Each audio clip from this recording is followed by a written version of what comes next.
Munange tubadde tuliawo ate Liam Voice tavuddeyo n'atukakasa nti munange ali mu bufumbo. Ono bamuwasa bangi tubadde nga twebuuza Liam Voice aliwa music nga tetumuwulira wabula kakati ono avuddeyo n'ategeeza nti munange ye yatereera mu bufumba ettooke atokosa era ali nekyana kiwala akitokozesa ettooke. Era ono ategeezezza nti age is just a number wabula tagenda kubanga agumiikiriza okubanga agenda maaso mu mukwano ne bwana buwala buno obw'e Kampala obuto obutamanyi love kw'ossa n'okubanga ate bukuteeka ku pressure naawe n'owulira ensi ogyetamiddwa. Kakati omukulu agambye bw'ati bampasa era bampaddemu wiiki emu yakudda kubabuuzaako malenzireyo abavubuka nga ffe twaganye basugama mwana abawala abato bawuuba bamalako emirembe mwana batamamuko bagala nnyo ssente ate bwakulaba ng'okubyemu ku kayiiti abamanyi oziina ziwera kigamba mami waba alina akajja kolina lwaki omala obuddeko ku mwana omuto agenda okumalira obudde ng'akajja kalye. Naye nga nkujjukiza mukwano gwange nti oli ku Jika Media ensibuko y'amawulire. Kwata n'abakuba ng'osubscribinga genda amaaso subscribinge likinga commentinga tusobole okuba nga tugenda ffenna mu maaso. Of course nga tuvudde ku Liam Voice baana balenzi bangi bagenze maaso n'okuba nga ate beefunira ebijujulu okuva mu nsi ez'ebweru era nga bino bibateekamu ssente. Awo nno omukulu Tamale Junior avuddeyo n'atwongera bwino n'atutegeeza nti yasibirira omukulu Keiyz entanda nga woolaba omwana ow'obuwala ng'agenda mu bufumbo wabeerawo ssenga amusengeka. Kakati omukulu Tamale Junior agamba yasengeka Keiyz n'amutegeeza nti mu bufumbo gy'olaga mwana wange si byangu n'ekyenkusibirira genda lya bulungi emmwanyi eyo kosa n'omulondo olaba nga bikalubyemu kwatayo kawalagi uwenywereko naye nga kinyinza okutegeeza byana biwala ebyeyo mawanga ag'ebweru si byangu biba n'enjala nnyingi oyinza obutasobola kubanga ate munange obikusa. Era omukulu Tamale Junior agamba bw'ati ayo wisdom ne kakalamu mbatumiddeko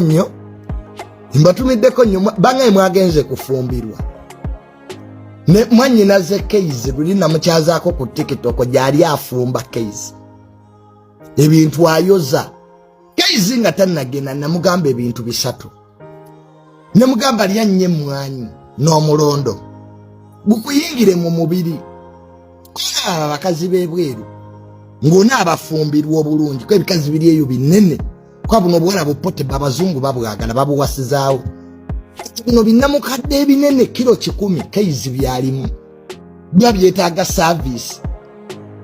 Keiyz ne muganti Keiyz one twala Uganda walagi otamiire liyo mulondo ne mwanyi era yamala omwezi gumu ng'abirya sister Keiyz oyo golaba zintana gye namusibirira nena bangambye gyali afu ate sibe bye bikaze bye byebweru birabe bye bina sente kimali okukulya bwe kiba kibeera Texas ne kikusindika mu Atlanta naye ate ne wabayo ekikulya ne kimala okulya ne kikusindika mu Ohio wanseeri kugamba omwaka mulamba ogumala oli mu kufumba bufumbi myezi 3 myezi 2 we bakulya after 1 year you get your home. Ne kati Keiyz kyemanyi bajja mulya kati ali Boston yawo bamusindike mu Atlanta ate era waliyo naye ekikazi era kikuli batwe bakola nikikubirako munne waakyo nti owange ono mumaze ne bakusindike navade yo so manyi naze Keiyz fumba ensi bwetyo bw'owulira bikutabuseeko nwa Uganda walagi sister nakugamba masini 2 ezezeetaagisa mu bufumbo era mwenna abanaafumbirwa e Bulaaya olina okuba nga omanyi okoperatinga washing machine ne dishwasher. That's all. Olina okuba nga omanyi okoperate only 2 machines, dishwasher ne washing machine.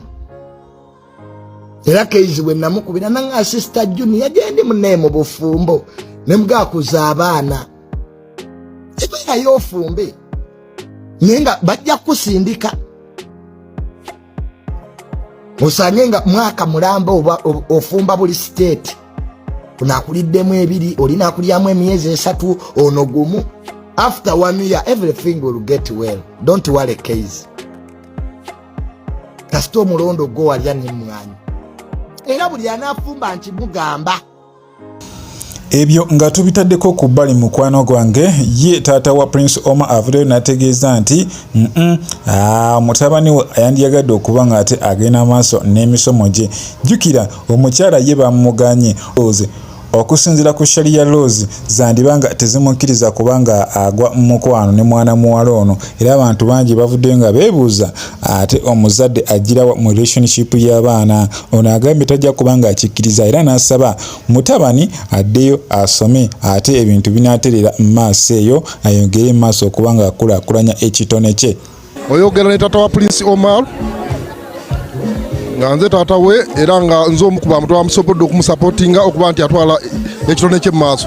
Wali oganye omulenzi ono ogenda mu music naye n'omala n'omukkiriza? Saamugaana agenda music naye music abaddewo bulijjo abantu bamukola nga wagambolingi nga abantu tebasobola kugenda kusoma, naye nga njagala maliriza emisomo era kati saawa eno limuteekateeka mwezi ng'ebiri 3 addayo US agenda kumaliza diguli y'emyaka 3 deni atwale ekitone kye mu maaso. N'ekirala indasitule ya Uganda nga woogiraba inkonome yaffe ekyali ntono, singa bayongeddeko ebitabo n'akola international music asobola okwongera okuba nti afunamu ssente. N'amasomero gy'asomedde mulimu abayimbi abavuddemu ab'amaanyi mu Nigeria nawala wonna. Ate kati musuubira ddala okubeera ow'amaanyi kubanga nze goolo yange si yasaawa eno ya mu maaso gye bujja. Njagala azimbe ekitone kye kigende nga kikula mpola. Omwana wabanga alina kyayagala mwongeramu amaanyi kubanga nze namugamba otandise music gw'oyagala nti gwe njagala.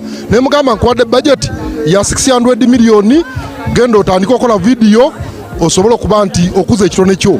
Naye nga mu kukikuza emyezi gy'abadde wano giringa 8-9 ansanyusizza nti abantu bamutegedde kadde yasome ayongereko wanaamala okwongerako addemu aweereze eggwanga n'ensi yonna. Nze weemulaba wala nnyo kubanga ekisooka Prince Omar enjawulo gy'alina eryemu nti taata we amwagaliza kyakola ne famire emwagaliza kyakola n'emikwano ate ne generation y'abavubuka ajja kufuna mikwano gy'abavubuka bajja musupportinga okutwala ekitone kye mu maaso era amusuubira mu maaso myaka 5 ejijja okubeera abamu ku bayimbi ab'amaanyi mu nsi yonna.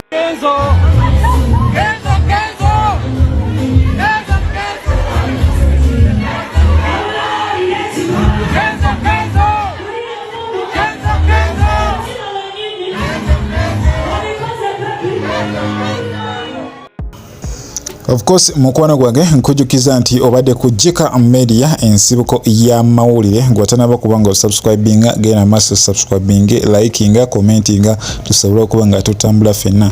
Saba Mukama Katonda abankumire mweraba.